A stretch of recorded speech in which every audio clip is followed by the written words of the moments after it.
Emperor ကဘာမြေနဲ့လက်ကဘာကိုနေချဲလို့အပြီးမှာတော့တတိယမြောက်ဂျိုဖြစ်တဲ့ Mars အင်္ဂါဂျိုဘက်ကိုဦးတည်လာပါတယ်။ Emperor ဟာလက်ကဘာကိုသိမ်းပိုက်နိုင်ခဲ့တဲ့အတွက်လက်ကဘာပေါ်မှာရှိတဲ့စမ်းသပ်ခန်းနေရာမှာတဆင် Space Marine အများအပြားကိုထုတ်လွှတ်နိုင်ခဲ့ပြီဖြစ်ပါတယ်။ Emperor ရဲ့ Solar System သိမ်းပိုက်မှုမှာဂျိုတစ်ခုချင်းစီရဲ့အကြောင်းအရာတွေအတော်လေးစိတ်ဝင်စားဖို့ကောင်းပါတယ်။ Emperor က Mars ဂျိုကိုစီးရေးရတိုက်ခိုက်သိမ်းပိုက်ခြင်းမဟုတ်ဘဲနဲ့မဟာမိတ်ဖွဲ့ခဲ့ရဖြစ်ပါတယ်။ Mars ဂျိုဟာရှေ့မှာပြောခဲ့တဲ့အတိုင်းပဲနည်းပညာကိုဘာသာရေးလိုကိုးကွယ်တဲ့ Corp Mechanicus တွေရဲ့ဗဟိုချက်ဖြစ်နေပါပြီ။သူတို့မှာ Skitarii လို့ခေါ်တဲ့ကိုယ်ပိုင်စစ်တပ်စက်ရုပ်တွေရှိပြီးအေယားမစက်ရုပ်ကြီးတွေဖြစ်တဲ့ Titan တွေလည်းရှိပါတယ်။ Emperor ကအင်္ဂါဂျိုကိုရောက်ရှိလာတဲ့အခါမှာတော့သူ့ရဲ့အာကာသယာဉ်တပ်ကို Olympus Mount လို့ခေါ်တဲ့နေဖွဲ့စည်းထဲမှာအကြီးမားဆုံးနဲ့အမြင့်မားဆုံးဖြစ်တဲ့တောင်နားကိုဆင်းသက်စေခဲ့ပါတယ်။အစပိုင်းမှာတော့ Mechanicus တွေရဲ့ကအကြီးအကဲတွေဖြစ်တဲ့ Tespri တွေဟာသူတို့စီကိုလာတဲ့သူဟာကမ္ဘာမြေပြင်ပေါ်က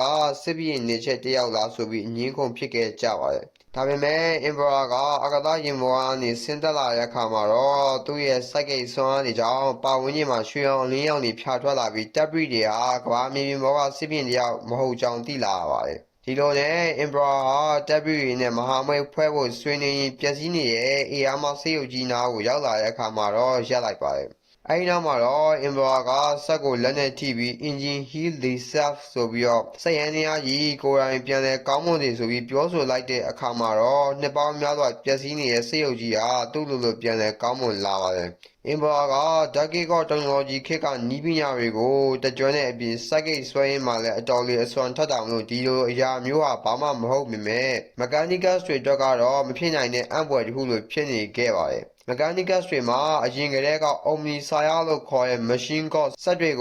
ုနားလည်ရုံတင်မကဘဲနဲ့စက်တွေရဲ့စိတ်ဝိညာဉ်တွေဖြစ်တဲ့ Machine Spirit တွေကိုပါအမိန့်ပေးနိုင်တဲ့သူဆိုတာလည်းရှေ့ပြေဟောချက်တွေမှာရှိခဲ့ပါတယ်။ Emperor ကပျက်စီးနေတဲ့စက်ရုပ်ကြီးကိုအမိန့်ပေးရနဲ့ရင်ပြန်လဲကောင်းမွန်လာစေရမလို့ Tespri တွေက Emperor ကိုသူတို့ရဲ့ Omnissiah လို့ယုံကြည်သွားပါတယ်။ဒါအပြင် Emperor က Tespri တွေမဖြေရှင်းနိုင်တဲ့ရှေးဟောင်းနည်းပညာဆိုင်ရာဗဟေကြီးတွေကိုလည်းဖြေရှင်းပေးခဲ့ရကြောင်းပိုမိုယုံကြည်လာပါတယ်။ထူးဆန်းတာတစ်ခုက Mechanicus တွေရဲ့ရှေ့ပြေဟောချက်တွေထဲမှာဖော်ပြထားတဲ့ပုံစံကရွှေရောင်အလင်းတွေဖြာထွက်နေပြီး Emperor နဲ့တထပ်တည်းကျနေပါတယ်။ဒီမှာမေးစရာတစ်ခုရှိတာကတော့ဘာကြောင့် Mechanicus တွေရဲ့ရှေ့ပြေဟောချက်တွေကကမ္ဘာမြေပြင်ပေါ်မှာနေတဲ့ Emperor နဲ့ထပ်တူကျနေရတာလဲ။ဒီချက်ဟာအတော်လေးစိတ်ဝင်စားဖို့ကောင်းတယ်လို့ဒီနေရာမှာကြည့်ရှုသူတွေအနေနဲ့ Emperor ကအနာဂတ်အတွက်ဘယ်လောက်တောင်နှစ်ပေါင်းတောင်းနဲ့ချီပြီးအစီအစဉ်တွေဆွဲကြလဲဆိုတာတွေ့မြင်ရမှာဖြစ်ပါတယ်။ပုံမှန်အားဖြင့် Emperor ကကမ္ဘာမြေပြင်ပေါ်က Unification ဝါပြီးမှ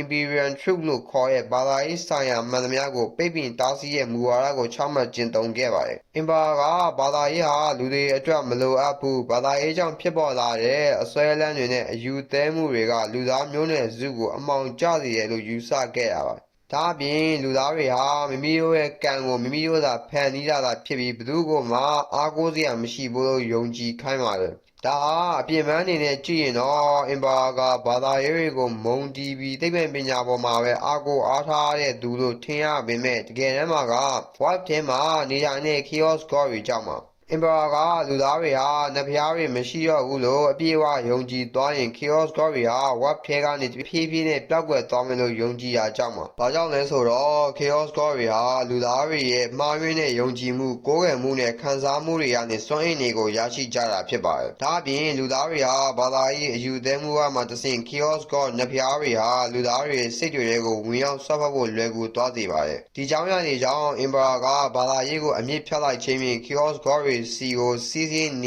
ေတဲ့လူသားတွေရဲ့ဆွမ်းအားတွေဟာလည်းပြတ်တောက်သလိုဖြစ်သွားမှာဖြစ်ပြီး Chaos God တွေဟာလည်း Warp ထဲမှာအားနေပြီးပျောက်ကွယ်သွားလိမ့်မယ်လို့ယုံကြည်ခဲ့ရကြောင်းပါ။ဒါပေမဲ့ဘာကြောင့် Mechanicus တွေရဲ့စက်ပိုင်းဆိုင်ရာကိုးကွယ်မှုကိုတော့တားဆီးခြင်းမပြုရတာလဲ။ဒီနေရာမှာတားဆီးခြင်းမပြုရတဲ့အကြောင်းရင်းကနှစ်ခုရှိပါတယ်။ပထမတစ်ချက်က Great Crusade ကြီးကို Emperor ကစစ်သမောတွေနဲ့လက်နက်တွေအပြင်အေယားမစက်ရုပ်ကြီးတွေကိုတန်းချီလိုအပ်ပါတယ်။လိုအပ်တဲ့စက်ပစ္စည်းတွေကိုလည်းကမ္ဘာမြေနဲ့လက်ကဘာကထုတ်လုပ်ရင်ရနိုင်ပေမဲ့နှစ်အချိန်တော်ကြာယူရမှာဖြစ်ပါတယ်။ဒါအပြင် Emperor လိုချင်တဲ့စစ်အာကာသယာဉ်အများစုနဲ့အေယားမစက်ရုပ်ကြီးတွေဟာလည်းအင်္ဂါဂြိုဟ်ပေါ်မှာပဲရှိရကြောင်း Mechanicus တွေရဲ့စက်ပိုင်းဆိုင်ရာကိုးကွယ်ယုံကြည်မှုတွေကိုမတားဆီးခဲ့ရဖြစ်ပါတယ်။တားဆီးခဲ့မယ်ဆိုရင်တော့ Emperor နဲ့ Mars ဂျိုအကြားစစ်ပွဲတွေဖြစ်ပွားပြီး Great Crusade ကြီးကလည်းဘယ်တော့မှစတင်နိုင်တော့မှာမဟုတ်ပါဘူး။ဒါကြောင့် Emperor က Mars ဂျိုရဲ့ဘာသာရေးကိုတော့ချွင်းချက်အနေနဲ့ထားခဲ့ရတာပါ။ နောက်တစ်ခုကတော့ Emperor ရဲ့လွန်ခဲ့သောနှစ်ပေါင်းများစွာကလေးကလှုပ်ဝက်လှုပ်ဆောင်ခဲ့တဲ့အစီအစဉ်ကြောင့်ပါကျွန်တော်တို့ရှေ့ဗီဒီယိုမှာပြောခဲ့တဲ့အတိုင်းပဲကတန်လို့ခေါ်တဲ့ Star God ကျင်းတဲ့ဖျားတွေရဲ့က White Dragon ရဲ့အစိပ်ပိုင်းတချို့ဟာကမ္ဘာမြေပြင်ပေါ်ကိုကျလာခဲ့တယ်လို့ပြောခဲ့ပါတယ် White Dragon ဟာရုပ်ဝတ္ထုပစ္စည်းတွေနဲ့စက်ယန္တရားတွေကိုစိတ်ကြိုက်ပုံဖော်နိုင်စွမ်းရှိပါတယ် White Dragon ရဲ့အစိပ်ပိုင်းတချို့ဟာ Necron ရဲ့ဖမ်းဆီးမှုလက်ကနေလွတ်မြောက်ပြီး AD 17ရာစုနဲ့12ရာစုကာလမှာကမ္ဘာမြေပြင်ပေါ်ကိုကြောက်လာတဲ့အချိန်မှာတော့ Emperor ဟာလက်ပြားဒေသမှာ Saint George ဆိုတဲ့စစ်သည်အမည်နဲ့ရှိနေပြီဖြစ်ပါတယ်ကမ္ဘာမြေပြင်ပေါ်ကိုကြောက်လာတဲ့ White Dragon ရဲ့အပိုင်းအစတွေဟာတန်မဏိနဂါးတစ်ကောင်အဖြစ်သို့ပြောင်းလဲသွားပြီးဒေသခံပြည်သူတွေကိုလိုက်လံတိုက်ခိုက်တပ်ဖြတ်ပါတယ်ဒါကြောင့် Emperor ကမြင်းဖြူတကောင်ကို CBAR မှနဂါးကြီးကိုတိုက်ခိုက်ခဲ့ပါတယ်နောက်ဆုံးမှာတော့ Emperor က AR မှနဂါးကြီးကိုအနာရခဲ့ပြီး The White Dragon ဟာရုပ်ပိုင်းဆိုင်ရာသဘောတရားရဲ့အခြေခံစီးမြင်ဖြစ်တာကြောင့်ဖျက်ဆီးပစ်ခဲ့လို့တော့မရပါဘူးဒါကြောင့် Emperor ကဒီနဂါးကြီးကိုကမ္ဘာမြေပြင်ပေါ်မှာထားရင်အန်ဒီရဲ့ရှိမှန်သိရကြောင်းအင်္ဂါဂျိုဘော်က Native Labyrinth လို့ခေါ်တဲ့လှုပ်ဝက်မြေရောက်ထောင်ကြီးထဲမှာတွားရောက်ပြီးပိတ်လောင်ခဲ့ပါတယ်ဒါပေမဲ့ထူးဆန်းတာတစ်ခုက Emperor က Mars ဂျိုဘော်ကိုဘယ်လိုတွားရောက်ခဲ့ရဆိုတာကိုတော့စာအုပ်တွေထဲမှာအတိအကျမဖော်ပြထားပါဘူးနောက်ပိုင်းမှာတော့လူသားတွေဟာ Mars ဂျိုကိုနဲ့ချဲ့ခဲ့ကြပြီးမြေရောက်ထဲမှာရှိတဲ့ The White Dragon ရဲ့စွမ်းအားတွေဟာဂျိုဘော်မှာနေထိုင်တဲ့လူသားတွေရဲ့စိတ်ကိုလွှမ်းမိုးပြီးစီးဆင်းစေပါတယ်ဒီချက်တွေကြောင့်ပဲနောက်ပိုင်းမှာ Mars ဂျိုဟာစစ်ပစ္စည်းတွေကိုပုံမဆွဲလန်းလာကြတာဖြစ်ပြီးကိုယ်ွယ်ရဲ့အဆင့်ထိပါရောက်ရှိလာခဲ့ကြတာဖြစ်ပါတယ်ဘာကြောင့်လဲဆိုတော့ The White Dragon ရဲ့စွမ်းရည်ဟာရုပ်ပိုင်းဆိုင်ရာသဘောတဘာဝကိုအခြေခံထားအကြောင်းဖြစ်ပါတယ် Emperor ကနောက်တစ်ချိန်မှာ Mars ဂျိုဟာစက်မှုလုပ်ငန်းပိုင်းမှာဖွံ့ဖြိုးတိုးတက်မယ်ဆိုတာသိရတဲ့အတွက်ကြောင့်အပြင်နောက်တစ်ချိန်မှာသူ့အတွက်လက်နက်တွေထုတ်ပေးနိုင်မဲ့ core mechanical တွေပေါ်ပေါက်လာအောင်မဟာဗျူဟာမြောက်အကွက်ကြကြစီစဉ်ခဲ့ရဖြစ်ပါတယ်ဒါပေမဲ့ core mechanical တွေကတော့သူတို့ကိုဒီလိုဖြစ်လာအောင် Emperor ကလှုပ်ဆောင်ခဲ့ရဆိုတာကိုတော့မသိခဲ့ပါဘူးဒါအပြင် Emperor ကနဂါးကြီးကို Mars ဂျိုမှာထားခဲ့ခြင်းအပြင်နောက်တစ်ချိန်မှာ Mars ကလူတွေကသူ့ကို Omni Saya ဆက်နက်ပြားအဖြစ်ယုံကြည်လာအောင်လမ်းကြောင်းခင်းပေးခဲ့ခြင်းဖြစ်ပါတယ်ဒါကြောင့် Mars ဂျိုပေါ်မှာပြောခဲ့တဲ့ Omni Saya နဲ့ Emperor ကထပ်တူကြနေရလဲဖြစ်ပါတယ်ဒါကြောင့် Mars နဲ့ Emperor ကမဟာမိတ်ဖွဲ့ရကအမှတ်မတင်ဖြစ်လာတာမဟုတ်ဘဲနဲ့ Emperor ရဲ့နှစ်ပေါင်းများစွာကတည်းကကြံစီထားတဲ့မြုပ်ကွက်တစ်ခုတသားသာဖြစ်ပါတယ်အကျိုးဆက်အနေနဲ့ကတော့ Emperor ကတကယ်ပဲ Omni Saya ဆက်နက်ပြားဖြစ်တယ်လို့ Mars ရဲ့ခေါင်းဆောင် Fabricator General ကကြေညာလိုက်တဲ့အခါမှာတော့ Mars ဂျိုတစ်ခုလုံးကမဟာမိတ်ဖွဲ့ပေမဲ့ Emperor ရှေ့မှာဒူးထောက်ခဲ့ကြပါတယ်အဲဒီနောက်မှာတော့ The Treaty of Olympus စာချုပ်ကိုချုပ်ဆိုပြီးတော့ Emperor က Mars ဂျိုကို Adaptive Mechanics ဆိုတဲ့နာမည်နဲ့ Emperor ရဲ့မှာတည်တံ့ဖွဲ့စည်းအနေနဲ့ထားပေးခဲ့ပါတယ်ဒီလိုခွင့်ပြုပေးခဲ့တဲ့အတွက် Emperor ရဲ့အလံမှာတော့ Emperor ရဲ့လင်းယုံငါကတစ်ဖက် Mechanical တွေရဲ့ဆက်သွားကတစ်ဖက်ပါဝင်လာရတာဖြစ်ပါတယ်ဒီဒိဗေဟာ Emperor ရဲ့မှာနောက်ထပ် Emperor တစ်ခုရှိရလို့ဆိုလိုရလဲဖြစ်ပါတယ်အဲဒီနောက်မှာတော့ Mars ဟာ Emperor အတွက်လိုအပ်တဲ့စစ်အာကာသယာဉ်မြန်တွေနဲ့ဆက်လက်ပစ္စည်းတွေကိုထုတ်လုပ်ပေးခဲ့ပါတယ်။ Emperor က Mars ဂျိုနဲ့လက္ခဏာကိုနေချစ်အပြီးမှာတော့ Venus ဂျိုရှိကိုဦးတည်လာပါတယ်။ Venus ကိုတော့ရှေ့မှာပြောခဲ့တဲ့အတိုင်းပဲ War Witch လို့ခေါ်တဲ့ဆုံးမတွေကအုပ်ချုပ်တာကြောင့် Emperor က Legion တွေထဲမှာပထမဦးဆုံးသော Legion ဖြစ်တဲ့ Dark Angel Legion ကိုစေလွှတ်ပြီးတိုက်ခိုက်စေပါတယ်။ War Witch တွေဟာမော်တက်တွေနဲ့တိုက်ခိုက်တာမလို့ Emperor က Dark Angel Legion ကို Dark Age of Technology ခေတ်ကဖျားပြီးလက်နက်တချို့ကိုပေးခဲ့ပြီးနှိမ်နင်းစေခဲ့ပါတယ်။ Jupiter ရဲ့လတွေပေါ်မှာတော့အခြေချနေထိုင်တဲ့ White Clan ကတော့ Emperor ရဲ့အာကာသစစ်တပ်အင်အားကိုမြင်တဲ့အချိန်မှာတော့သူတို့ဟာသွေးထွက်တန်ယိုအဖြစ်မခံဘဲနဲ့လက်နက်ချခဲ့ကြပါတယ်။နောက်ပိုင်းမှာသူတို့ရဲ့အာကာသယာဉ်မြန်တိဆောက်ရေးကျင်းတွေဟာ Emperor ရဲ့အာကာသစစ်တပ်တွေအတွက်အဓိကကျလာခဲ့ပါတယ်။နောက်တစ်ခုကတော့စေတံဖြစ်ပါတယ်။စေတံဂျိုကိုတော့စေဂျိုနီအော်ဒါလို့ခေါ်တဲ့အဖွဲ့ကအုပ်ချုပ်ပြီးသူတို့ကယဉ်ကျေးမှုအဆင့်တန်းမြင့်မားတာမလို့ Emperor ရဲ့စစ်တပ်တွေနဲ့မဟာမိတ်စာချုပ်ချုပ်ဆိုခဲ့တဲ့အပြင် Emperor ကိုတသမန်နီလန်းနဲ့ငြိမ်းချမ်းစွာကြိုးဆိုခဲ့ကြပါတယ်။နောက်ပိုင်းမှာတော့ Space Marine တွေရဲ့အခိုင်အခံဆုံးတန်ကြပ်ကဖြစ်တဲ့ Terminator Armor ရဲ့နီးပညာတွေကိုစေတံနီအော်ဒါကနေတဆင့်ရရှိခဲ့တာဖြစ်ပါတယ်။နောက်တစ်ခုကတော့ Neptune နဲ့ Uranus ပါ။သူတို့ဂျိုမာကတော့လူသားတွေအပြင်ဂျိုသားတွေပါအခြေချနေထိုင်တာမလို့ Emperor က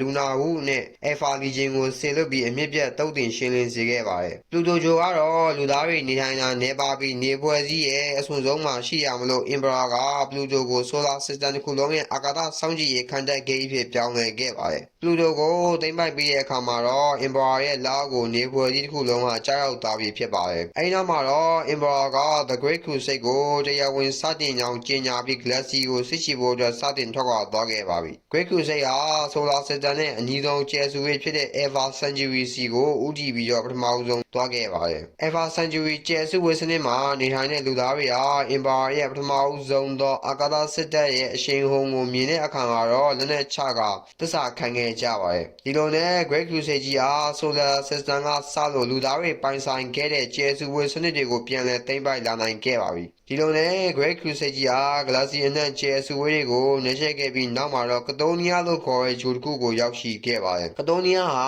Aeon Strike ကာလမတိုင်ခင်မှာတော့မိုင်းတွင်တယံဇာတာတွေတူးတဲ့ဂျိုကြီးဖြစ်ပြီး Aeon Strike ကာလအတွင်းမှာအဆက်အသွယ်တွေပြတ်တောက်ခဲ့ရမလို့အခြေအနေတွေဟာပုံမပြီးတော့ဆိုးရွားလာခဲ့ပါတယ်။ကတိုနီးယားဂျိုဟာတထုရင်းနဲ့အလွန်များပြားပြီးဂျိုတစ်ခုလုံးဟာလည်းဖရဲစိတ်အတိုက်လိုမျိုးမြေအောက်လမ်းကြောင်းတွေနဲ့ပြည့်နှက်နေပါတယ်။ဒီဂျိုရဲ့အစိုးရစနစ်ကတော့ Aeon Strike ကာလအတွင်းမှာပြတ်သုံးခဲ့ပြီးလက်ရှိမှာတော့ရက်ဆက်ကြမ်းကြုတ်တဲ့လူဆိုးဂိုင်းတွေကပဲဂျိုကိုနေမြေတွေအပိုင်းပိုင်းခွဲပြီးအုပ်ချုပ်နေကြပါတယ်။အများစုဟာမြေအောက်လှိုင်ကောင်းတွေနဲ့မြေအောက်မြို့တော်တွေမှာနေကြတာများပြီးဂျိုရဲ့အပေါ်ရန်မျက်နှာပြင်ကတော့လေထုဟာအလွန်နှဲပါရမလို့လူနေထိုင်မှုသိမ့်မရှိပါဘူး။ဒီနေ့မှာတော့ကတိုနီးယားဂျိုရဲ့ကောင်းကင်ယံကနေလင်းလက်တဲ့အလင်းနံတစ်ခုနဲ့အတူ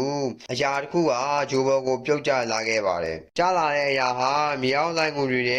စ်ခုတည်းကိုကြာဆင်းခဲ့ပါတယ်။အဲဒီကြာဆင်းခဲ့တဲ့အရာကတော့ Emperor ရဲ့ Prima ဖန်ပြိုတွေကို Chaos God တွေကယူပြီးတွင်းဆင်ပြလိုက်တဲ့အရာတွေကတစ်ခုပဲဖြစ်ပါတယ်။တွင်းဆင်ကျလာတဲ့ဖန်ပြိုထဲမှာခလေးတတာကောင်းလေးရွယ်တယောက်ရှိပြီးသူ့ကိုမြေအောက်လှိုင်ကောင်းထဲမှာနေတဲ့တထုရင်းသူသမားတွေနဲ့လူဆိုးကိုင်းတွေကရှာဖွေတွေ့ရှိခဲ့ကြတာဖြစ်ပါတယ်။ကတိုနီးယားဂျိုဟာအလွန်မင်းကျန်းတဲ့လာကြောင်းတာမန်ကလေးတယောက်အတွက်အသက်ရှင်မှုအတော်လေးမလွယ်ကူပေမဲ့ Prima တယောက်ဖြစ်တဲ့အတွက်မွေးကင်းစကလေးအရွယ်ရှိပေမဲ့တာမန်တွေထက်တန်မာပြီးညံကောင်းနေခဲ့ပါပြီ။ကလေးဟာကောင်းကင်ကကျလာပြီးဘသူဘဝမှမသိတဲ့အပြင်ကလေးပေါက်စာလေးဖြစ်နေရမလို့ကတိုနီးယားဘာသာစကားနဲ့နစ်ကအင်္ဂလိပ်မှာတော့ The Little One အသေးလေးဆိုပြီးနာမည်ကိုပေးခဲ့ပါတယ်။နီကာဟာ Prima တယောက်ဖြစ်တာကြောင့်ခန္ဓာကိုယ်ဖွံ့ဖြိုးမှုမြန်ဆန်ပြီးလပိုင်းအတွင်းမှာပဲလူလက်ပိုင်းအရွယ်အထိကြီးထွားလာပါတယ်။ကတိုနီးယားဂျိုမှာယဉ်ကျေးမှုတစ်ခုရှိပါတယ်။အဲ့ဒါကတော့လူတစ်ယောက်ရဲ့တန်ဖိုးကိုတိုက်ခိုက်နိုင်စွမ်းတဲ့တပ်ဖြတ်မှုတွေအပေါ်မှာမူတည်ပြီးတော့တိုင်းတာပါတယ်။ Prima တယောက်ဖြစ်ခဲ့တဲ့နစ်ကာဟာ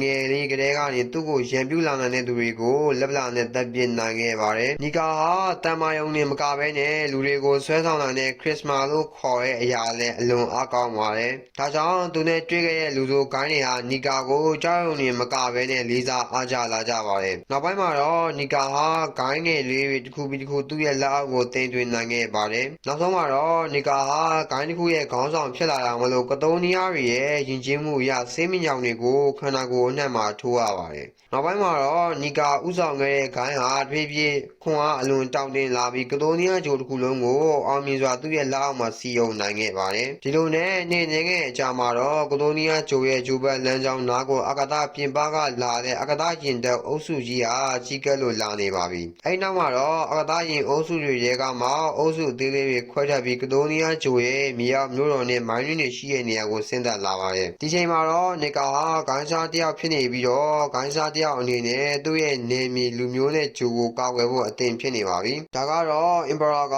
Solar System ကိုပြန်လည်နေချက်ပြီးစီယုံမုံနဲ့ Great Crusade စတင်မုံတို့ကိုဖော်ပြထားတာဖြစ်ပါတယ်။နောက်ဗီဒီယိုမှာတော့ Great Crusade အကြောင်းအရာကိုအကျေပြန့်ဖော်ပြပေးသွားမှာဖြစ်ပါတယ်။ကြည့်ရှုရတဲ့သူအားလုံးကိုကျေးဇူးအထူးတင်ရှိပါတယ်။